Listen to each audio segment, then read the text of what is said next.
वहीं मरीजों की अचानक बढ़ोतरी को देखते हुए एम्स में सोमवार से 20 बेड का ब्लैक फंगस वार्ड खोलने की तैयारी भी अब की जा रही है। लेकिन कोरोना भी गया भी नहीं है कि ब्लैक फंगस आ गया बिहार में। और अब जब मामले सामने आ रहे हैं तो लोग अब डरे हुए हैं, सहमे हुए हैं कि एक ऐसी कौन सी नई बीमारी ने दस्तक दे दी जो फिर से अब लोगों का जीना मुश्किल कर रही है।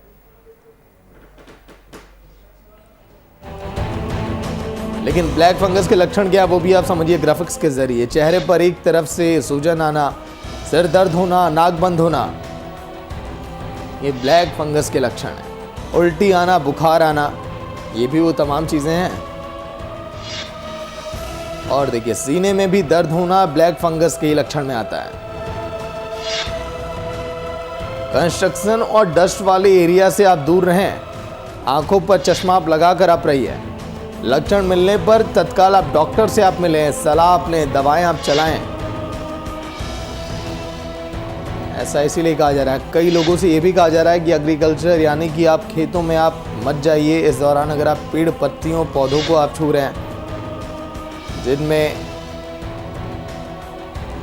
फुंफुत लग जाती है, वहां पर भी अगर लोग हाथ लगाते हैं तो ये बीमारी उनको अपने आगोश में ले सकती है।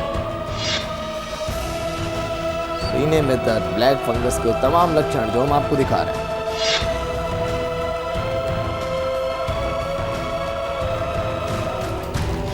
लेकिन जो मामले लगातार सामने आ रहे हैं वाकई में चिंताजनक, क्योंकि 20 से अधिक मरीज अगर मिले हैं अभी पटना के अंदर, तो फिर अब कोरोना से ठीक होने के बाद भी लोगों पर मनोवैज्ञानिक प्रभाव अब पड़ेगा।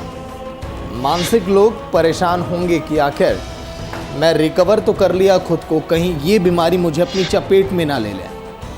हालांकि अभी तक उतने केसेस नहीं आ रहे हैं, लेकिन अगर मामले बढ़ने लगे इस तरह के तो फिर एक तरफ कोरोना की मार और एक तरफ जिस तरह से ब्लैक फंगस की मार।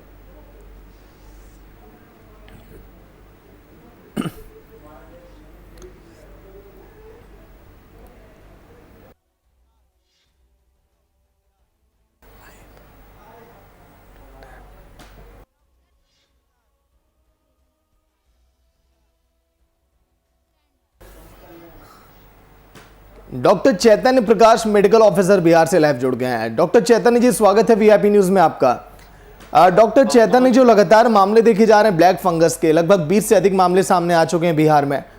लोग कोरोना से ठीक होने के बाद अब लोगों पर काफी अब मानसिक तनाव अब लोगों में देखा जा रहा है, मनोवैज्ञानिक प्रभाव भी अब लोगों पर पड़ रहा है कि कहीं मैं इस बीमारी के आगोश में ना आ जाऊं। डॉक्टर चैतन्य।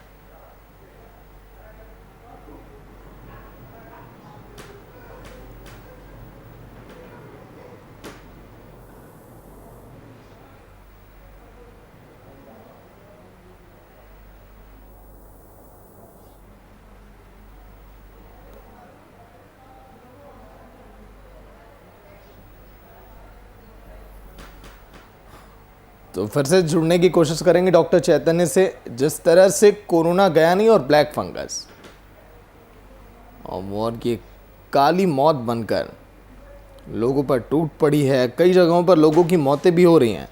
लेकिन ऐसे में आप डरिए मत, आप डॉक्टरों से सलाह आप लीजिए, क्योंकि कई मौतें तो केवल मानसिक तनाव के कारण ही हो रही हैं। अधिक सोचने के कारण दिल की धड़कनों का बढ़ जाना, घबराहट, हार्ट अटैक आ जाना, वो तमाम चीज़ें हैं जो लोगों को परेशान कर रही हैं।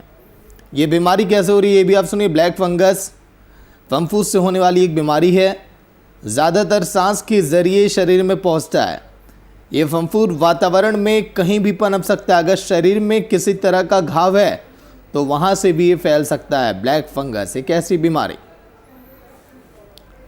बिहार में आज से 7 दिन पहले मामला आया था ब्लैक फंगस का, लेकिन इसके बाद मामले कम नहीं हुए, लगातार ये बढ़ने लगे हैं। पटना के बड़े हॉस्पिटल में भी ये डिटेक्ट हो रहे हैं। कई छोटे हॉस्पिटल में भी ब्लैक फंगस के संदिग्ध मरीजों को देखा जा रहा है। लेकिन अभी तक क्या तैयारियां की जा रही हैं सरकार की तरफ से इसको लेकर, ये भी नहीं कहा गया। हालांकि इसके लिए वार्ड तो अलग से बनाए जा रहे हैं एम्स में।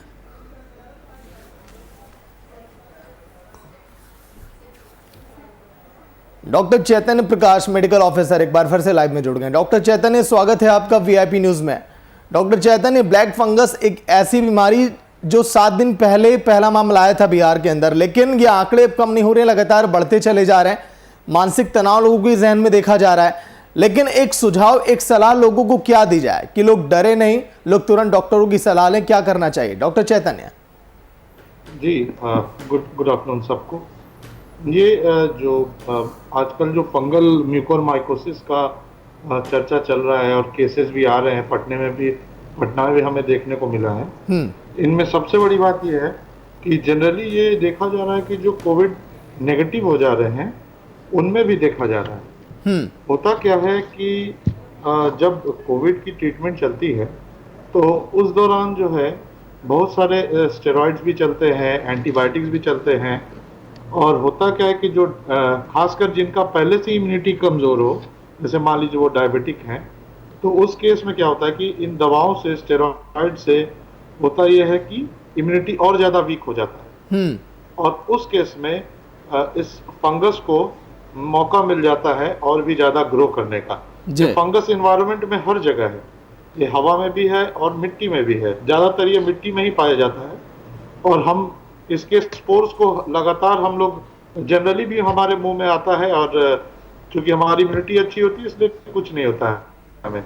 लेकिन जिनकी इम्यूनिटी कमज़ोर है उनके नाक और मुंह के थ्रू ये घुस जाता है और साइनस में और लंग्स में इन्फेक्ट करता है और वहाँ ग्रो करता है ये।